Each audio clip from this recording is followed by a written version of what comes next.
All right, peeps. On today's episode of the Kung Fu Genius, the genius will be answering a question from the Patreon. Lots of gems, lots of sipping tea, lots of, hey, I know you've been training for 5 years and you've been putting your heart and soul into it, but now you can pay me that fee, that extra good fee, and I'll teach you seriously. Let's get to it. And every day I practice martial arts. Yo, Dre, how you doing, man? I'm good, Sifu. How are you Yeah, today? you sure you're good? Yeah. All right. Well, wonderful. Fantastic. So here we are Wonderful. for another episode of the Kung Fu Genius podcast. Have you seen Nosferatus yet? No, what is that? Is that a new TV show? A new movie. A new movie? New movie based on the old Nosferatu movie. Oh, based on the old, so you're going to say one like from story or 1920s. story, like based on the true Nosferatu, like based on the old movie. It's a new movie. What's it? It's based on the old movie. Based on a true Nosferatu story. Yes. It would be great if those stories were true though, right? Oh my God. Do you ever wonder what you would do martially against various creatures? Like I get the zombie. Like a Wolfman. Wolfman is coming out too. Yeah, no, I mean, like, I get the zombie question every now and again. Like, Yeah. okay, we're in the zombie Oh apocalypse. God. What weapons do you If carry? they're like Z zombies, Yeah. I don't know. I'm out. They're I'm out. they're the fast ones, right? Yeah. Yeah, no, you need them Walking Dead zombies, right? The ones, and the Yeah. Walking Dead zombies, they also get worse over time. Like, the older they are, the more, like, the shit falls off. It's a little realistic, right? Yeah. And then you kind of wonder, like, you know, what would your, like, weapons of choice be and stuff? Shotgun. Yeah. There's All a day. really great Those are trilogy of terribly great films made by the great Peter Jackson before Lord of the Rings. Mm-hmm. And the third one in the trilogy is called Brain Dead. It's all against zombies. And I would use the weapon of choice for the big finale, a lawnmower. A lawnmower, yeah. He That just also grabs works. a lawnmower and he just basically lawn mows through a ton of zombies. Yeah, that makes sense. Never Yeah, because you seen got that blade going, right? That's awesome. It's But then, fantastic. but then, what do you What do? about a Like, chainsaw? what do you do about like a vampire? You know what I mean? Yeah. No, well, I watched straight Buffy the staking it. Vampire Slayer, so I'll use a sword. I'm staking it. Well, you Mm. got to Wooden stake it stakes at the all day. end. You got to use the stake at the end. But if you can behead them, you can. That's also the way to You do behead them. You got to Chainsaw. stick them through the heart. But Yeah. isn't there something? I may be getting it confused with werewolves. Can't you shoot them with it. like That's a silver, Silver bullet. bullet. silver? That's werewolf though, Yeah, right? but- silver But bullet. but didn't Blade shoot the vampires with something? Yeah, silver. Well, you can still kill vampires with silver, but like werewolves need a silver bullet. That's how you kill a werewolf. Yes, that I know. I didn't realize. Yeah, with the vampires, it's the same thing. Yeah, but vampires are very allergic to silver. I mean, Why that's is it? Because are they all like secretly Cuban? Like they have to wear actual gold, and the silver is just like Cuban. See, now I have to see a Cuban vampire on screen. A Cuban vampire would be great. amazing. I'm not going to try and do the accent, but I can Yes, already yes. imagine it. You know what I mean? Yes. Oh, A that'd Cuban be great. vampire called Dr. Acula. All right. Okay, So, hey, what's good? We get the bodybuilding Tom to do it. yes, he'd be perfect. Hey, Kung Fu Genius fans. If you like what we do here, please consider supporting us on Patreon. For as little as $5 a month, you'll get early access to episodes and other goodies not posted on the Kung Fu Genius channel. With higher levels of support, you can get your name in the description, a live chat with me, or at the baller level, you even get your own personal KFG episode with me as my guest. The link to our Patreon page is in the description of this episode below. Patreons have a direct link to chat with me and get first dibs on any questions for Ask Me Anything episodes. Click on the link in the description for our Patreon page for more information, and I'll see you on Patreon. All right, Dre. So here we are with Yes. another episode of the Kung Fu Genius. We have a question. We have a great question from one of our Patreons. Oh, yes. And why don't we go to it? Let's get to it. Robert Dreben. Question part 1 and 2. Not sure if this has been covered. What? You looking at? If you're going to do one or the other, it's un and de, not Yes. one and Yes, de. yes. No? Can't do 1 and 2. Mm-hmm. You can't do one and de. Yes. Can you do uno and deuce? Jesus. Sure, let's Yeah, go with yeah, that. yeah. All right. Surprised he doesn't know it, being that he's a master of the menage a une. Okay. All right, go ahead. I'm definitely going for one of those after the episode. though. Jesus. For the audience that doesn't know, Uh-huh. please explain the BIC special student ceremony in WC, including the extra fee above and beyond the monthly tuition. Mm. Is it true that if you don't buy C to your teacher, advanced elements of the system such as pole, knives, and chigurk will be withheld from a regular student? Mhm. Does City WT require the BIC to become a special student? Mm. What are the red envelopes with lucky money called hung bao, stuffed with cash that are frequently flowing from students to Sifus in traditional WC schools? Mm. As a footnote, I give hung baos in the red envelope to my letter carrier, building super, and family on Christmas and birthday. It beats gift card every time. Mm. Adelante or adelante, thanks for all and keep up the great work, especially Dre. Yeah, that last part sounded like an interpolation of the original text. What is the interpolation? Yes. Someone was definitely editorializing Yeah. somewhat, weren't they? An interpolation is when someone takes for example, an ancient text and inserts a little something in there to improve it. All right, Well, in their own way. I wouldn't say Okay. that that's an improvement. Yes. It wasn't an It's improvement. not an Mhm, improvement. mhm, It was mhm. also a bold-faced lie, Dre. Yes. All right. That's So right here. Yeah, It's okay. literally right there. Okay. all right. So it's a great question. It's interesting agree. because for the most part, I don't partake in the whole Bai Si and Hung Bao and the special student and give me this in a red envelope or whatever. I've been given red envelopes at my jobs. Yeah. I mean, Yeah. it's a By great my- little way. by my owners. Yeah, it's a They great do. little way to Yeah. to give cash or whatever. But I mean, the reason why I don't do it is because those little red envelopes don't hold enough cash to pay me to teach you anything.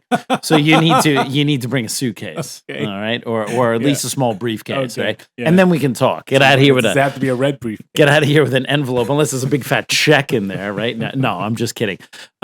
So yes, again, when we talk about the traditions in Chinese martial arts, there sometimes tends to be a feeling that it's all the same in the various martial arts schools. So that whatever the so-called Bai Si tradition is, or whatever the so-called red, packet or red envelope giving ceremony or rituals are, that it's somehow accepted by all of the Wing Chun schools, or like a wide swath of them are all going to do it the same thing. And what you realize is, like within Chinese culture, there are certain norms about things like Bai Si, which is the student admitting ceremony, about the okay. Hong Bao. What does Bai Si mean?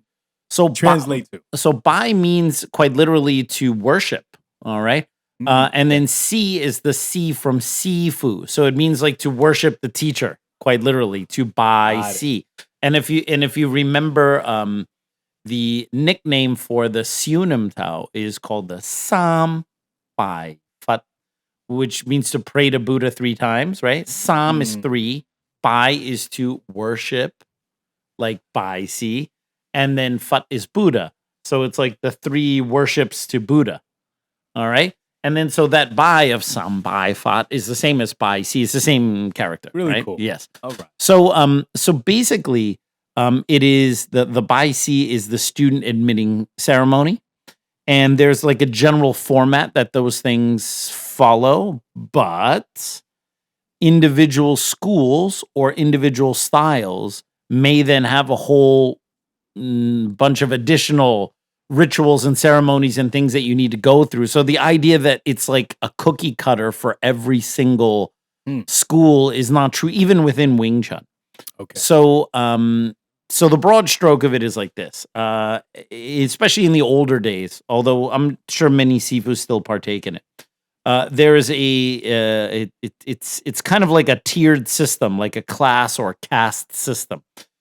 In the old days, now again, just like I mentioned a moment ago, I don't want to give people the impression that what I'm about to explain means that every school does it exactly that way. So I'll give like kind of the broad strokes. Yeah. And there are 100% going to be variations in individual schools, and there are going to be differences and stuff like that. So this is a very kind of broad stroke way of looking at it. So let's say in the old days, in the 50s or 60s, you wanted to learn martial arts in Hong Kong. Most of the martial arts schools at that time did not have what we would call, or what the Brits would call, like an open tuition policy, where it's just like a school. It's open. You come in and you join. Like if you go to City Wing Chun in New York, you go up. Craig is there. You can sign up. You can join right away, right? This is a very kind of modern, commercial way of looking at a martial arts school. In the old days, martial arts schools not only were often not at a commercial location because they couldn't afford it, or they didn't think about making it that legitimate of a business. Wherever the seafood taught, let's say the seafood taught at a restaurant union office or something like that, right? The only way you would be able to find out, or the only way you would be able to join that school is if you had an introduction from someone who was already in there. So in other words, your buddy would bring you to the school. Yes, your buddy who's already learning, right? Because in those days, it was still, now when I say in those days, right now I'm talking about like the 50s and 60s. So we're talking about Grandmaster Yip Man's time when he started teaching Wing Chun, and this would most likely be very similar in the other schools as well at that time. So I'm not talking about Bai Si from the Qing dynasty. I'm talking about like Bai Si as we kind of know it from the 50s and 60s into the modern era. How isn't that Sifu Chan and Chan Chi Man? He joined like that by this guy. Yes. Yeah. So, but William Chung, his friend, like he said, this guy we talk about a lot. Who is it? Yeah, William Chung. Right? Yeah. Yes, William Chung was someone that Chan Chi Man knew, and Chan Chi Man had challenged him to a fight. And then after being bested by William Chung then brought him to Yip Man. And that's kind of a typical story, right? And Bruce Lee was brought to Yip Man by someone else. The thing is that we don't quite know who it is because everyone and their sister claims to be that person. The number of people who introduced Bruce Lee to Yip Man, I think, exceeds hairs on my head at this point. I always thought it was, or under the impression it was his dad because they knew each other. So the thing is that a lot of this stuff is very inconclusive because you can actually get contradictory statements on this stuff everywhere. Now, for the most part, the lore of Bruce Lee is that his father did not know that he was training Wing Chun because his father would not have approved of it. Because Bruce was getting into like a lot of fights, he was getting into trouble. So the idea of his son going out and formally learning martial arts was not something that would have made the late Lei Hoi Chun very happy. His mother knew? From what I understood, his mother knew. Okay. His father didn't know right away, but eventually obviously found out. So, but his father was also purportedly a friend of Yip Man's. So was that after Bruce Lee started learning? Maybe. Was that before? Potentially. There's some evidence to suggest that they knew each other from before. Was it really plausible that Yip Man, that Lei Hoi Chun didn't know that his son was learning? Like, so, I mean, the problem is inconclusive. Now, there are people who will tell you, no, it's exactly like this.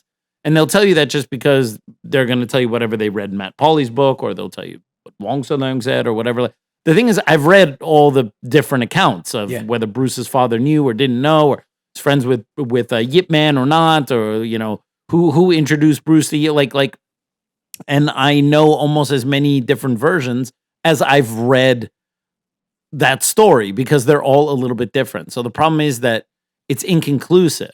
People will argue with me, but they're only doing that because the version of the story they like was probably told to them by someone that they like. So it's a liking bias thing. Well, I like my Sifu. My Sifu's a swell guy. And my Sifu was there. He knew Bruce Lee. So, of course, he would know everything that Bruce Lee ever did. Yeah, he was totally there. Yeah. The funny thing is, well, even if it's true, but here's the joke. You know me, and you know me really well. All right. We've known each other for a number of years. Of course. But you're not. You don't know everything about me. I mean, if Still learning every day. Yeah, but the thing is that if people started interviewing you about me and started asking you a bunch of questions about like my past or when I started learning or who was the guy that taught Sifu Alex, like you wouldn't necessarily know that, and you were close to me. So I think the problem is that a lot of people assume that just because you're friends with someone or you were friends with someone, that means you know every jot and tittle of everything they've ever done ever. Say, like, to be fair, though, Dre's not necessarily the best example because he can't remember anything about you from 5 minutes ago.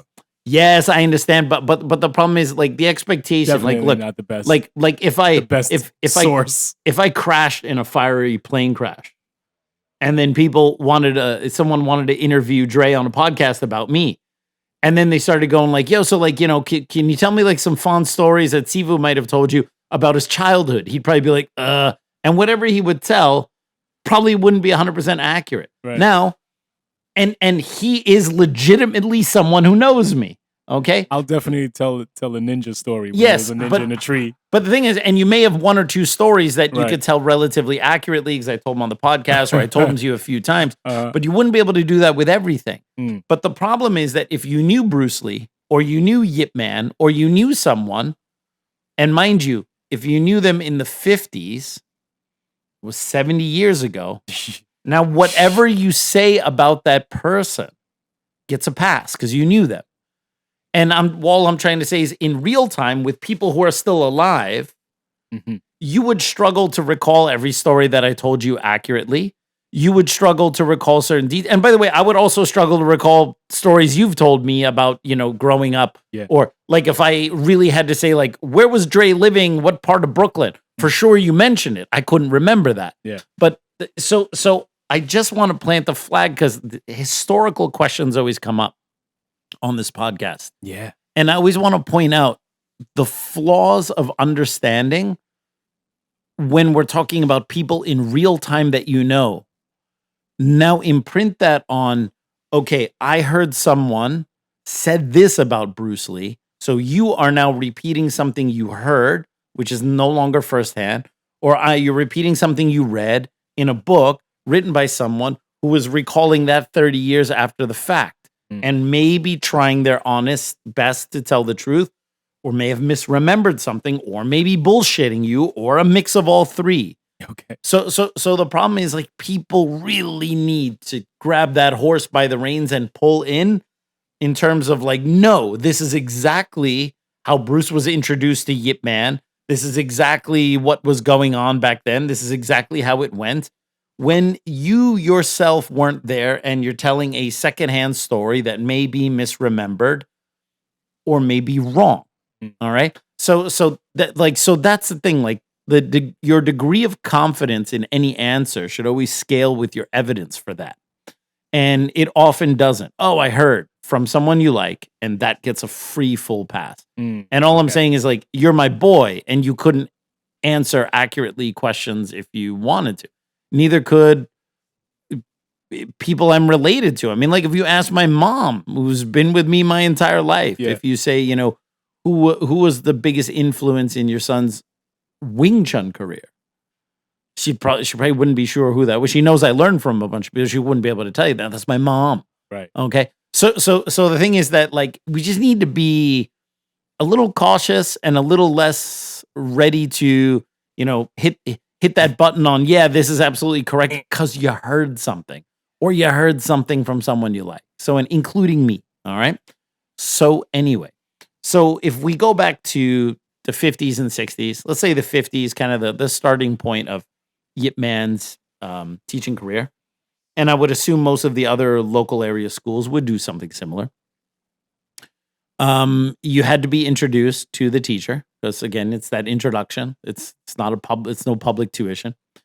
That student brings you in to meet the Sifu and hopefully puts in a good word for you, right? And then you tell that Sifu that you would like to start training, and because you have a recommendation from, their other current student, hopefully you'll be able to join. And in order to join, you need to have a little red envelope, a hong bao, filled with a certain denomination of money. Mm-hmm. Now, usually the amount of money that needs to be in that hong bao when you join the school is told to you in advance by your buddy who brought you there. And often, although it's probably less the case now, but back then, the number had to be like an auspicious lucky number type thing. Like, for example, the number 8 is very lucky. So like it would have to be $88, say, just as an example, or 68, or some kind of number 108, something with some kind of significance, numerological or otherwise, right? And usually your friend who brought you in to meet the Sifu, he would say like, oh, Sifu's red packet fee is, and then it would either be some auspicious number or it would just be whatever the hell his red packet fee was, right? And so you have to have that money in there. So you would have that money in there, and then, depending, and the Bai-Si ceremony itself ranges from like extremely formal to somewhat informal, like where the sifu and the student may be dressed to the nines. All right. So like whether that's in traditional Chinese clothing or even in like a suit, like Western clothing, but like they're dressed nicely.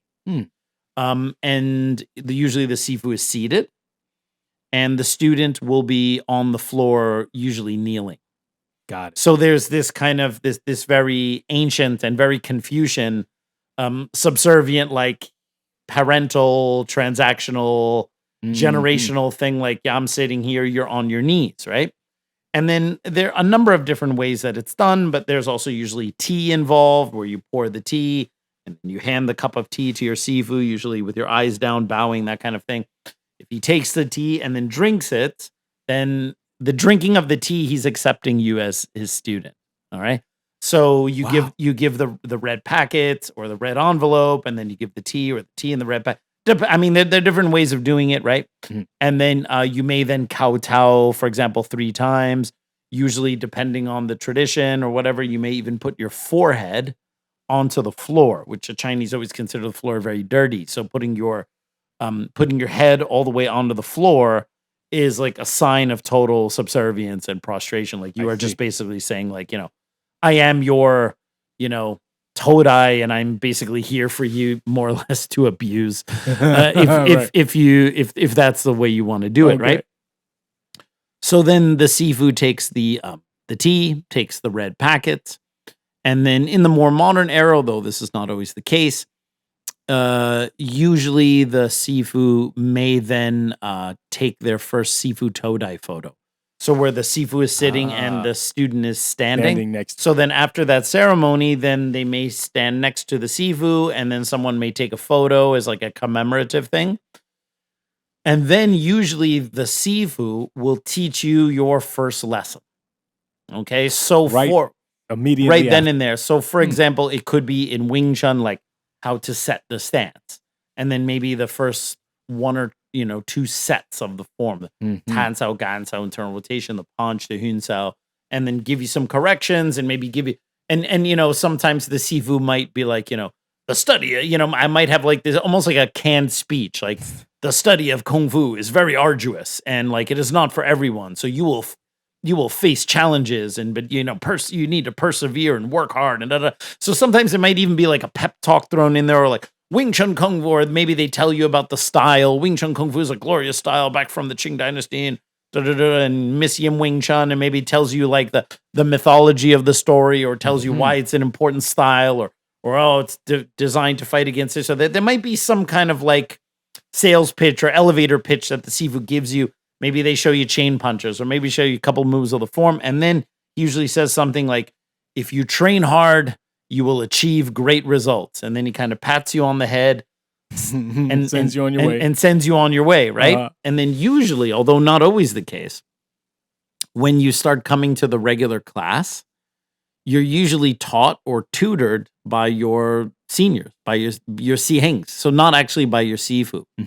So, and again, when I say this, like I mentioned a few minutes ago, that doesn't mean it's like this in every single Kung Fu school. Doesn't mean it's like this in every Chinese martial arts school. And it doesn't mean that there are not variations of it or other ways of doing it, or people who don't do it at all. So again, I'm just giving a basic example. Have you ever seen YC ceremony like live? Boom, boom, boom. Even better than that, I've seen a Bai-Si ceremony. I mean, a Bai-Si. Yeah. The YC ceremony is a little wilder. It's a little wild. Yeah, that's for after hours, right? Okay. Yeah. After dark. So, yes. So, I've seen a few. I've been invited to some of those, and so the basic gist of it, although again, your mileage may vary and there are variations, and not all schools are like this. You do the Bai-Si with the sifu, tea, the money, the basic lesson, the speech, the pat on the back. Now you are an official student of that style, and your sifu is whoever the guy is that accepted that money, right? But when you're in the class, you're most likely learning from one of your seniors, meaning that the sifu is, if the sifu is even there, You're right. he's in the corner smoking a cigarette or talking or training mostly with the senior students Uh-huh. and mainly ignoring the junior students. And the reason why that Sifu may be ignoring the junior students is just because it's part of Confucianism. It's also general human psychology. When you're new to a group, you got to put in your time a little bit to be fully accepted. Mm-hmm. Whether in some cases it's like a hazing thing, or it's just like, all right, we got to get a feel for you over the next couple months to see if you're fine. And then when you've been around for a while, you're kind of in the fabric of the school. But you know how it is when you're first there, you're kind of the odd man out, Yeah. right? So there's this feeling out process. And sometimes that's a little more strenuous and sometimes a little more organic, right? But while you're going through this feeling out process, you're basically being taught by your Siheng. And over the course of perhaps a number of years, of course, it depends on the school, depends on the style. But let's just keep it with Wing Chun. Let's say you've been training now for 4 to 5 years. Mm-hmm. Mostly your Siheng teaching you. And you've learned the basics. Maybe you're about to learn the BUG. Maybe you already learned the BUG, whatever. But let's say you learn the basics step by step. You're pretty decent. You've been there for 5 years. You put in your time. It's clear that since you've been there for 5 years or so, and I'm just pulling that number out of a hat. For some styles, it could be 10 years, could be 3 years. It depends, all right? Because Kung Fu people always get bent out of shape. We're like, no, it should only take 2 years. Or like, when I want to speak generally so as to encompass everyone. And then people always freak out. They're like, no, it should be like this. And they're talking about their specific school, and which doesn't necessarily speak to how it's done in general. So I always find it kind of weird that people sometimes think that the way they do things is the only way it's ever been done. So the student put in their time for 5 years. They probably got a good word in from their Siheng, like, oh yeah, so-and-so's been really putting in work. And obviously their Sifu sees them coming in there regularly, right? Well, at that point, once you've learned your basics, once you have the foundation and you've proved yourself to be there for a while, let's say in this case, 5 years, you're probably someone who's pretty serious about it, right? And that gives you a second opportunity to give the Sifu of the school another red envelope.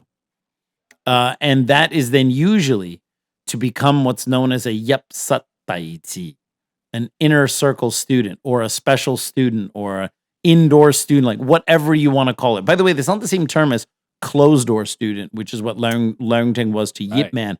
That's a separate thing. All right. This is U.S.A. The other, the one they use for Learning's Feng Mun Dai. This is U.S.A. Yup means to enter, like Yup Ma, how our stance enters the stance of the opponent is called Yup Ma. Yup means to enter. Sat is actually the room. Could also be like an office. And then Dai is another word for student. So you are the student that's been accepted into the room. Okay, all right, with the Sifu, right? And normally, so after you put in the 5 years with your Siheng, and your Sifu sees that you're like loyal and you're into it and you've done it, now you've earned the right to pay your Sifu again another fat red packet of money. And now he will start teaching you himself.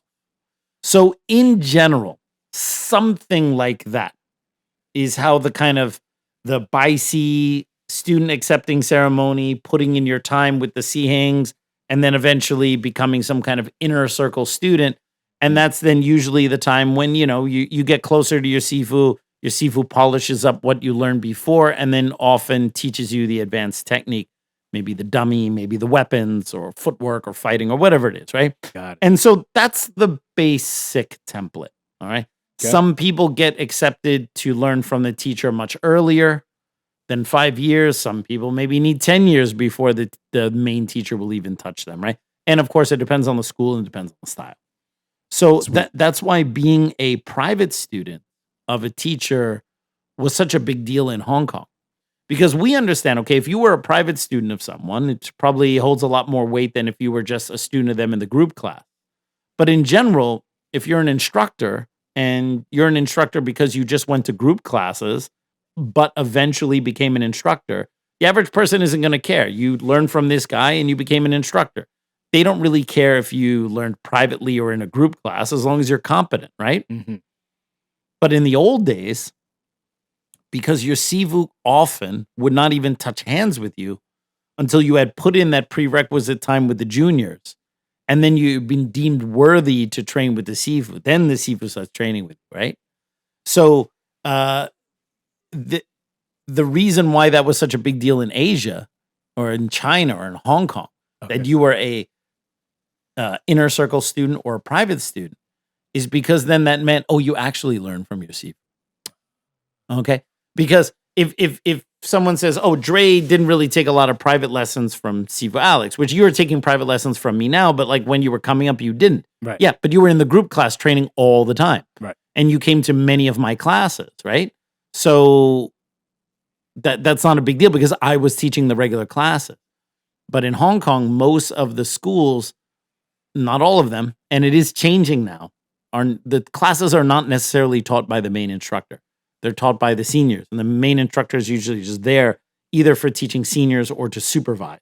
Mm-hmm. All right? So that's why if you were a closed-door student or an inner circle student or a private student of so-and-so, that was like a big deal because in Hong Kong it meant, oh, you actually learned from that guy. Because if you just said you went to that person's school, it's not a guarantee that you learned from that person. Just like the parents of Chu Chi-ling, from the tailor from Kung Fu Hustle. Yeah. They trained they learned Hung Gar under Lam Zhou. Lam Zhou is their Sifu, right? But Lam Zhou was the successor to Lam Sai Wing, and his school was the Lam Sai Wing Hung Gar school. And then so Chu Chi-ling's parents said that they were students of Lam Sai Wing because they trained at the Lam Sai Wing Hung Gar school. Mm-hmm. But they were actually taught by Lam Zhou, right? So the thing is that there's a history of kind of there being a bit of a dichotomy between, you learned at that school, but that doesn't mean you learned from that person, right? So that's why these distinctions of being an inner circle student or whatever was a big deal because it meant you actually learned from that guy, all right? Which was no guarantee, right? So that's the basic idea. Now in Leungting Wing Chun, in the Leungting Wing Chun organization, if you join a normal local school, you don't pay like a red packet or you don't have to do a Bai-Si with the Sifu, right? You join the school like any other modern martial arts school. You join, you pay the monthly tuition, you get your uniform, your equipment, and then usually the association makes you purchase a membership, and then every year you have to renew it. So you can say the membership fee is a little bit like giving a red packet to the association, but there's no bar for admitting you as a student. You just need to pay the fee, right? Yeah, no ceremony. Yeah. So in the Leungting Wing Chun organization, so the international organization, which by the way is mostly non-Chinese, the Bai-Si thing is not really a factor. So when I was running my school under Leungting's organization, when people joined my school, they were automatically my Todai. Yes. And they learned in my class. They didn't have to like be introduced by someone who was already training, give me a fat stack of cash, and then I go, okay, I accept you as my student, right? They just join, you're my student, and then we go, all right? And so that's never been a huge thing in Leungting Wing Chun. However, oddly enough, I found a Bai-Si photo with Leungting and Lei Yun Timmy Lee. Oh. Back from the 70s. Someone posted it on Facebook. Now, funny, the guy who posted it on Facebook is a Hungarian Wing Chun guy who posts a lot of photos and posts a lot of historical photos of Sifu Leungting and stuff like that, right? Cool. And he probably didn't realize that the Chinese guy doing the Bai-Si with Sifu Leungting was Sifu Lee. Because Sifu Lee and Sifu Leungting, they had a huge falling out 20-something years ago. All right. And, the two of them, like, you cannot put them in the same room together, right? So anyway, this guy who's a member, he seems to be a member of Leungting's Hungarian organization. He just posted this photo, like, very earnestly. And I'm going, like, it's because he doesn't know who that Chinese guy is in there. If Sifu Leungting saw that, he'd be very mad because he's like, oh, no, you cannot support this rebel or whatever, right? Yeah. So every once in a while, a photo gets slipped in by some Westerner who doesn't realize they're making a faux pas by kind of rubbing it in the face of the higher ups of their former students or their, disloyal students or whatever. But so Sifu Leungting would do Bai-Si with some of his Chinese students and also some of his Western students as well. But that was never like, a huge factor. And the Bai-Sis that he did were generally more or less formal, I should say. But there are photos of Sifu Leungting doing Bai-Si with a couple of his Chinese students here and there. but it was never a huge factor in the Learning Wing Chun organization. Now, when it comes to becoming an inner student or a special student or whatever, this has also never been a factor in Learning Wing Chun, nor in my school, because they have another workaround for it, which is a separate problem for Learning's organization. So for the advanced training in Learning Wing Chun, the sections, all right, the Chi-Sao sections, or the Buji form, or the Buji Chi-Sao and applications, or the wooden dummy form, or the wooden dummy form and Chi-Sao and sections and applications, or Chi-Gurk, or the pole, or the knives, you had to pay a fee to the association so that you could learn those things. Okay. So on one hand, the Learning organization did not have a culture of the Bai Si student admitting ceremony, but it had a little bit of a culture of the pay the extra fee to learn the thing you want to learn. Now here I'll explain, because I explained the Bai Si student admitting ceremony, like the way it was kind of traditionally, and how in Learning Wing Chun we don't really do it, although he occasionally does it himself with the Chinese students for fun. Are you a Wing Chun instructor that needs some extra guidance in your own training? My private online Wing Chun training offers a multitude of benefits for instructors. Here are some of those benefits. 1, access to expert guidance, namely me. With my experience teaching instructors from all over the world, I can create a program just for you, whether it's the details of the advanced Wing Chun, something more fundamental, or just to help you create a program for your own students. 2, flexible learning. The training can be worked around your schedule and what's most convenient for you. I don't charge extra if you bring a training partner to do the lesson with you, so bring that partner and you can get more benefit, and I can teach the two of you how to train together. 3, comprehensive curriculum. Whether you want to teach in a more traditional way or you want to upgrade your material to a more modern style, I can help you create the perfect program for your students and for yourself. And 4, personalized coaching. This program will be exactly what you're interested in without any fluff or blah, blah, blah to run things out. We get right to it, and I want you to be happy with the improvements to your training and to the curriculum. Don't miss out on these incredible benefits. Enroll in online Wing Chun private training with me and take your Wing Chun skills to the next level. Use the code KFG online to get a 15% discount on monthly subscriptions for either 2 or 4 lessons a month. Use the link in the description below. Don't forget to use the code KFG online to get that 15% discount on the subscription of your choice as soon as possible. And I will see you online. Now we go to the second topic, which is the paying the fees for learning advanced program. All right. Now that is interesting because, again, the old business models of a Chinese Kung Fu school in Hong Kong in the 50s cannot be compared to a modern martial arts school, which has like automated tuition billing and a pro shop, and you can use your credit card or cash or whatever, right? It's a full blown business, right? Back then it was like monthly tuition. Okay, you just plunk down some money every month, but it's not taken automatically. So if you don't show up, there's no payment coming in. Private lessons, you pay individually. And then to learn something, you would pay a fee. So, for example, Chen Chi Man told me that when he learned the wooden dummy from Grandmaster Yip Man, he couldn't just go to the group class and then learn the wooden dummy in the group class the way you can ostensibly do that at City Wing Chun, right? He had to pay Grandmaster Yip Man in a red envelope a nominal fee for teaching him the wooden dummy, which was a specific fee. So let's say a few $1,000s, let's say equivalent US. Let's say $2,000, $3,000. So he pays Yip Man this red packet to teach him the wooden dummy. And then the red packet, which has, the amount of money required, that's the course fee to learn wooden dummy. Okay. So then Yip Man would then teach Chen Chi Man the whole wooden dummy form because he got all this money. Now, the problem with that system is, let's say you give me a flat rate of $2,000. Yeah. And you're a very slow learner. Okay. Right. So you may get more mileage out of that because I need to give you more lessons. In theory.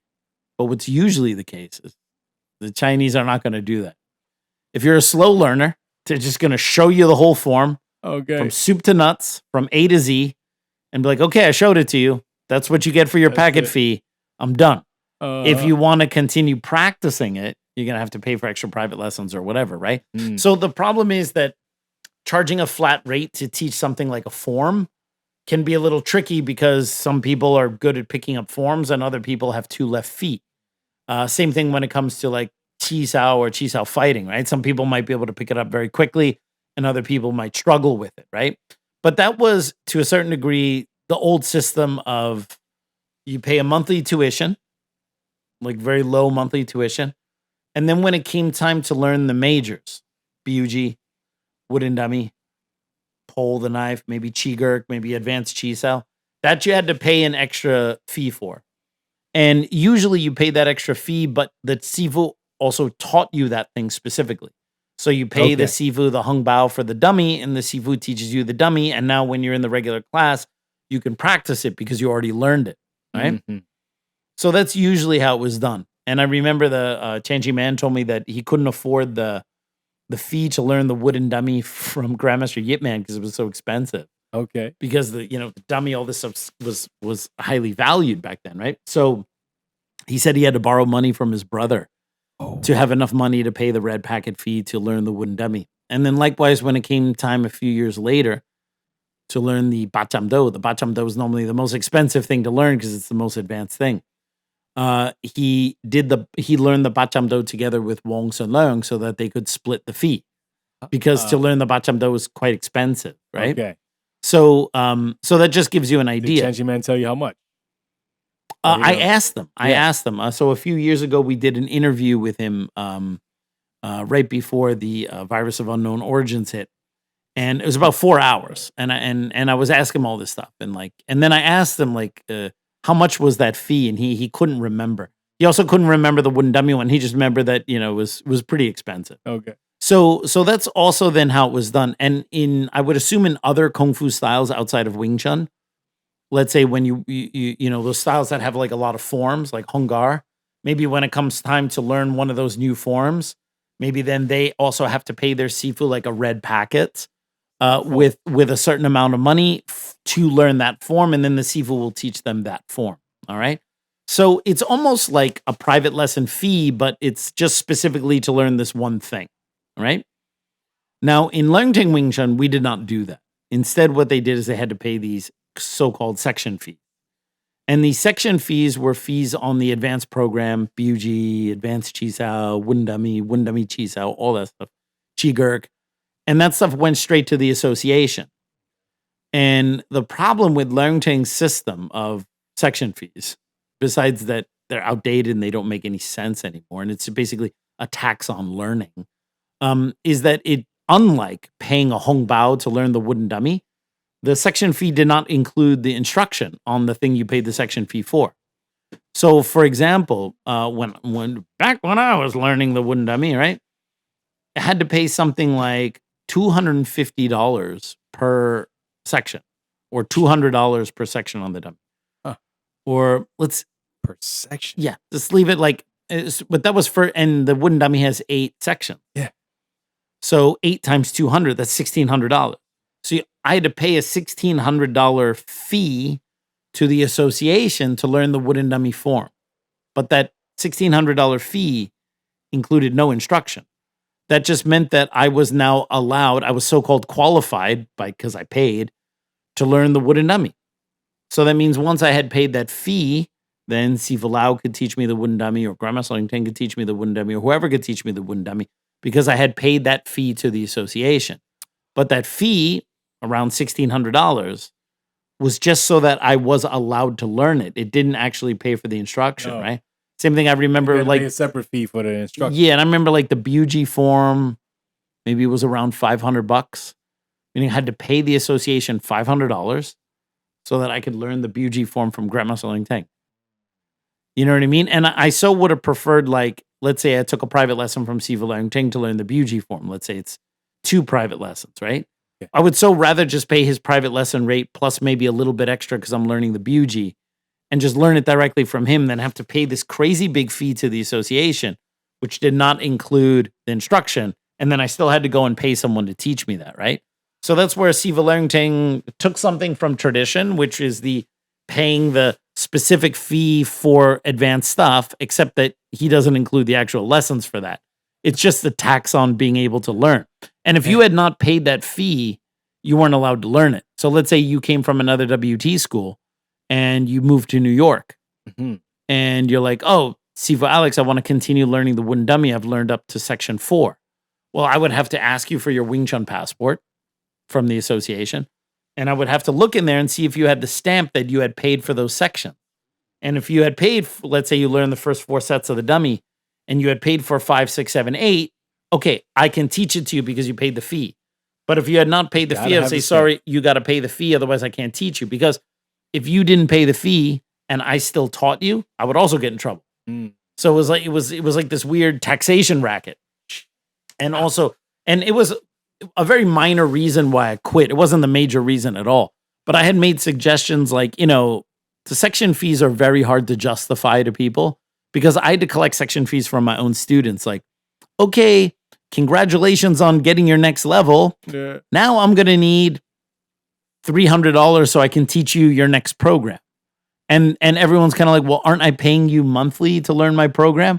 Yeah, this doesn't go to me. This goes to the association. And that's just so you're allowed to learn it.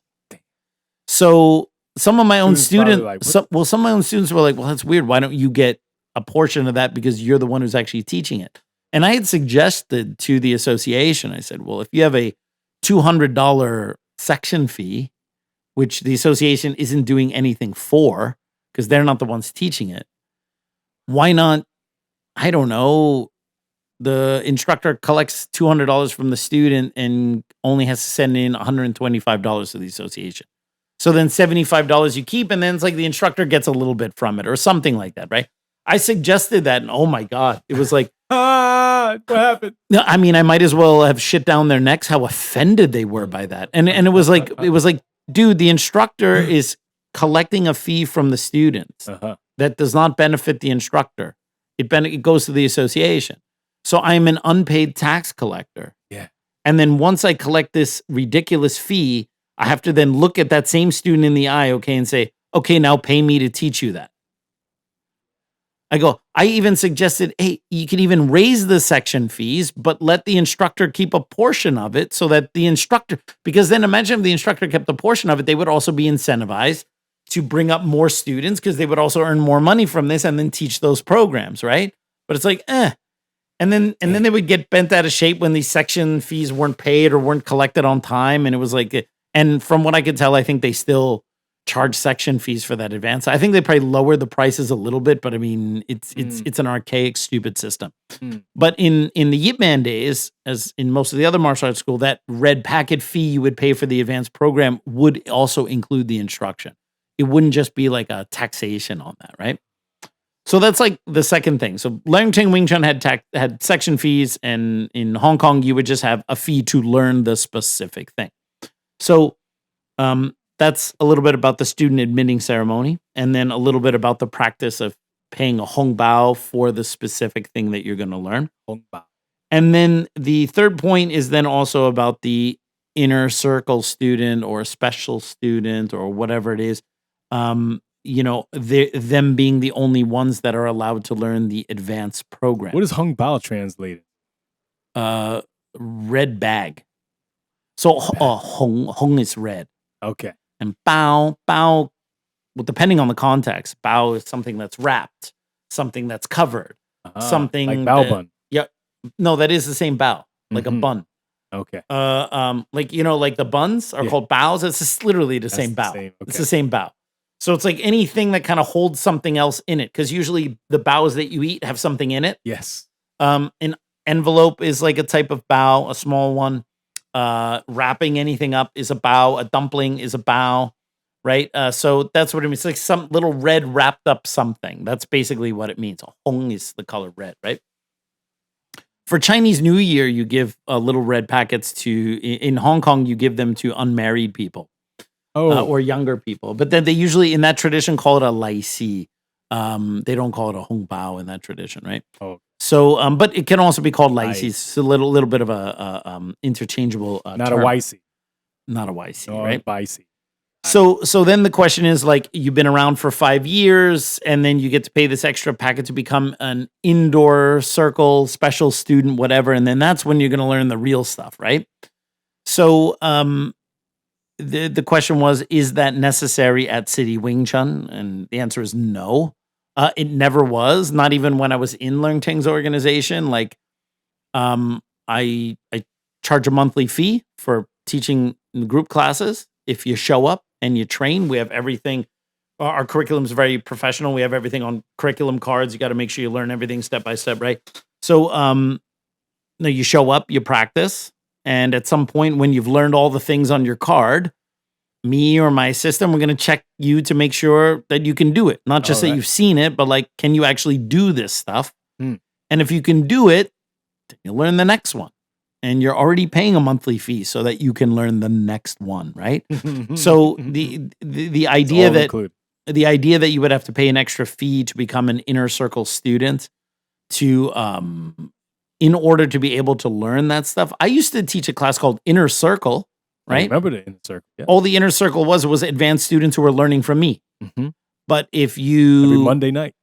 but if you did not come to my class and you went to another one of my instructor's classes, you would still learn your advanced program. You just wouldn't be learning it from me. That's the only difference, right? Yeah. So I never had this kind of like class and caste system of like, oh, the people who pay me the extra fees, they're the ones that get to really learn everything for real. And if you don't pay me, you don't get to learn it or whatever, Learning right? For real. No, I feel that that's kind of I feel it's an outdated system, and I feel that you're kind of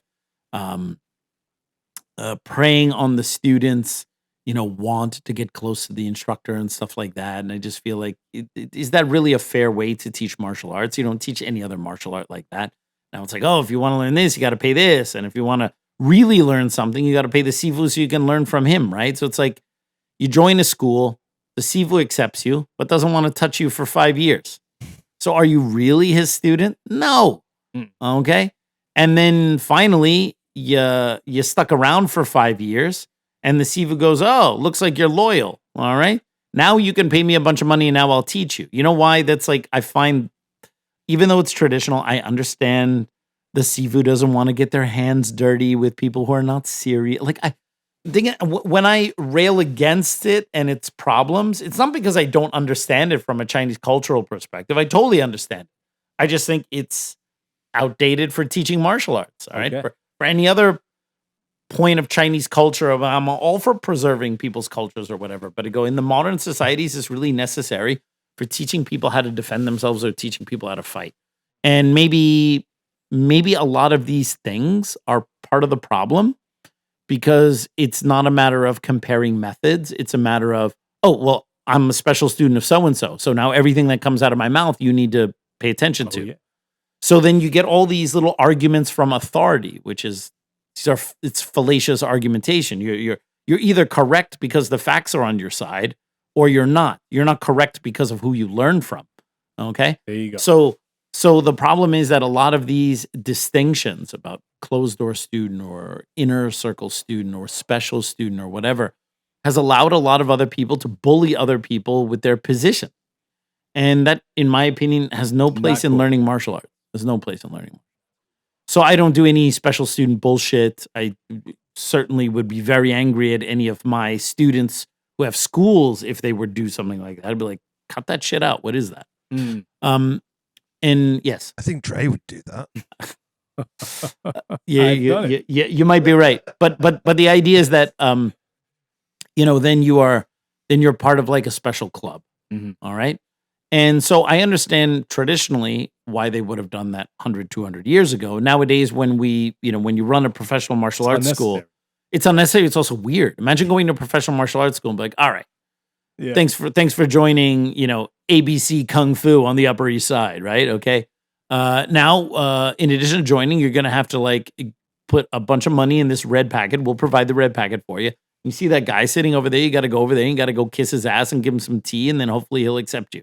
And if he does that, he'll take a photo, and then you're going to come back here. Okay. So I mentioned the modern version of the BIC thing. So then the prospect comes in, they sign their waiver agreement. Oh, then they're like, okay, they're handed some yellow, some red envelope, right? You got to put this much money in there. Oh, Does he take credit card? No, only cash. Don't worry. We have an ATM machine right there. So you go, you put the ATM in there. You go, you kiss the guy's ass, you give him tea. You come back to the front desk. I was accepted by the seafood. Great. Okay, here's the program. This is what you're going to pay a month, and you're going to learn from that scrub over there in the corner for the next 5 years.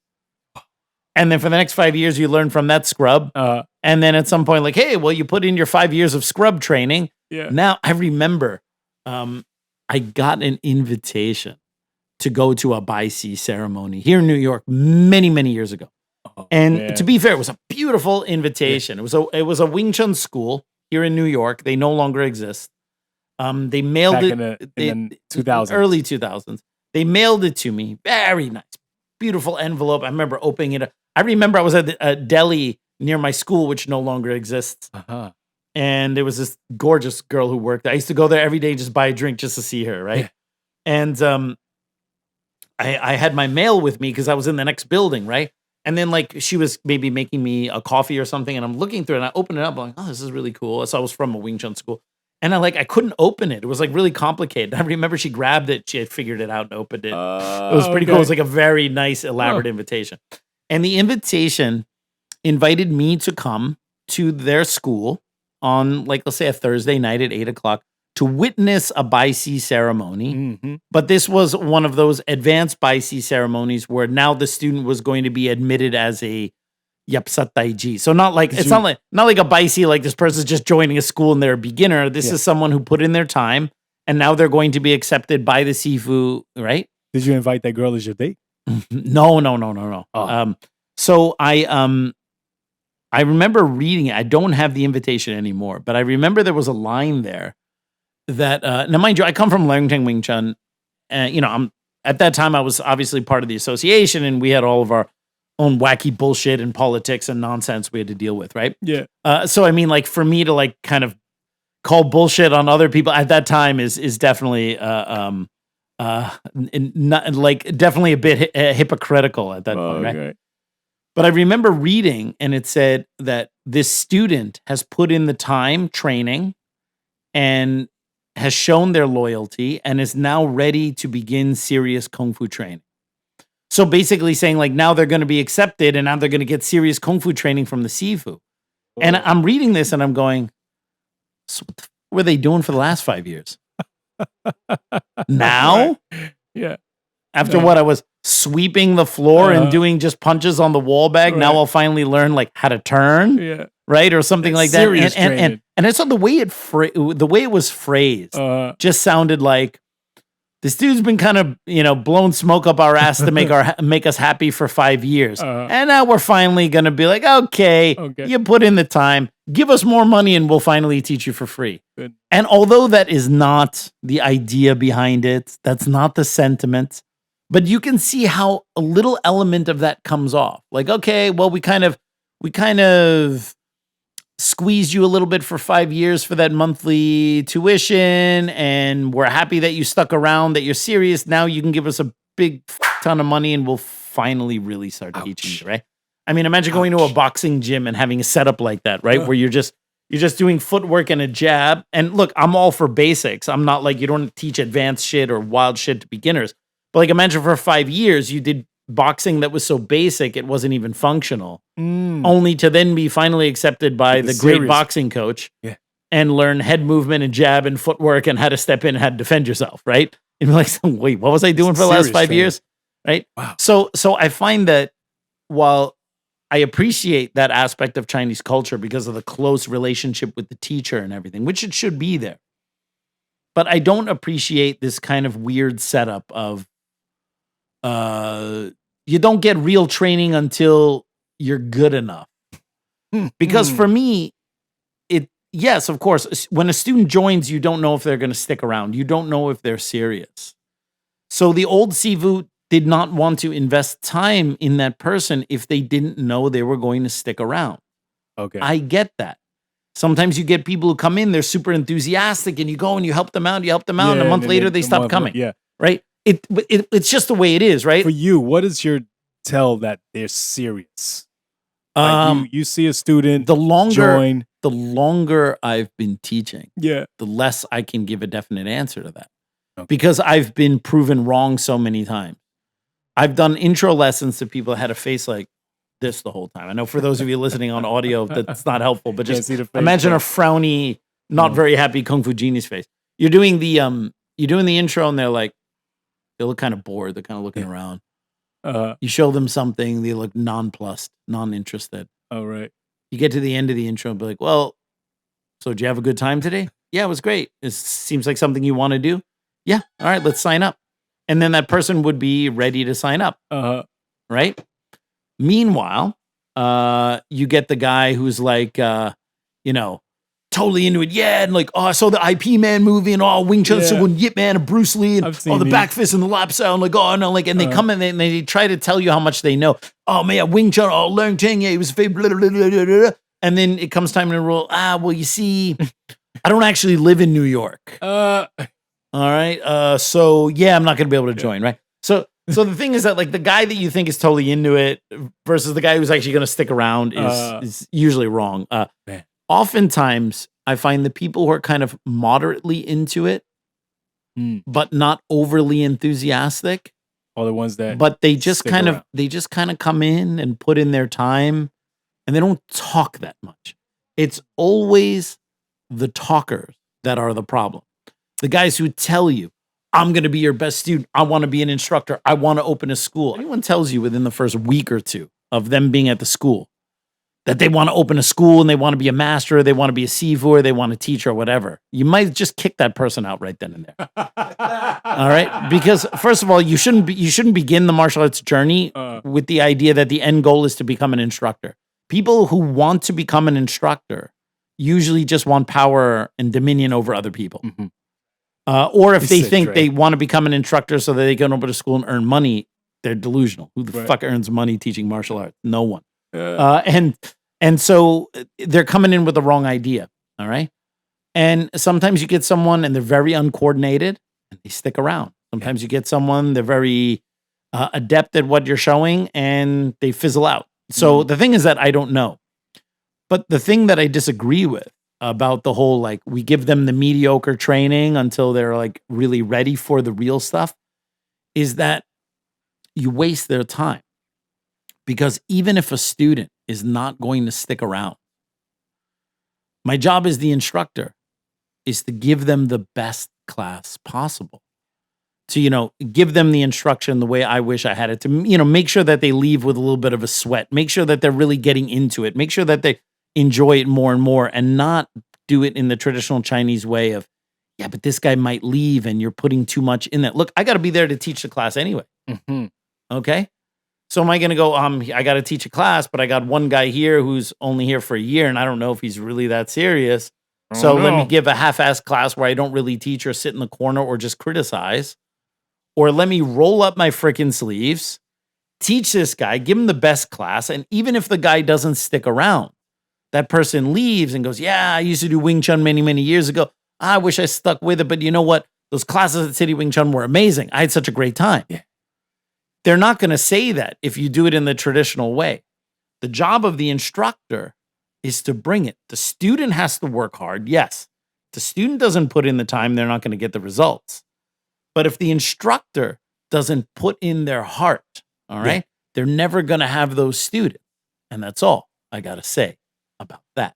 All right, everyone. Well, I hope you enjoyed that episode of the Kung Fu Genius. As always, don't forget to subscribe to the Kung Fu Genius. Hit that bell for notifications. Support us on Patreon with the link below, or on YouTube here with memberships. And as always, I'll see you guys next time. Word is I'm a Kung Fu genius. Technique speaks for me, not lineage. Forget Jet Li, cause I'm the one. Many call me Seafood, but to you I'm Seagung. And I produce masters. You surpassed us. Your Kung Fu stiffer than corpse and caskets. City Wing Chun is the house I built. Violate the gate and your blood gets spilt. Alex, Richter, always the victor. And that's all I got to say about that. I didn't see that one coming. That was good. I know, it was good. Oh, I was afraid you were going to fuck it up, though, like you did the other day. Pay me that extra fee and I'll teach you seriously. Yeah. He's a poet and he doesn't even know it. Doesn't even know. Yes.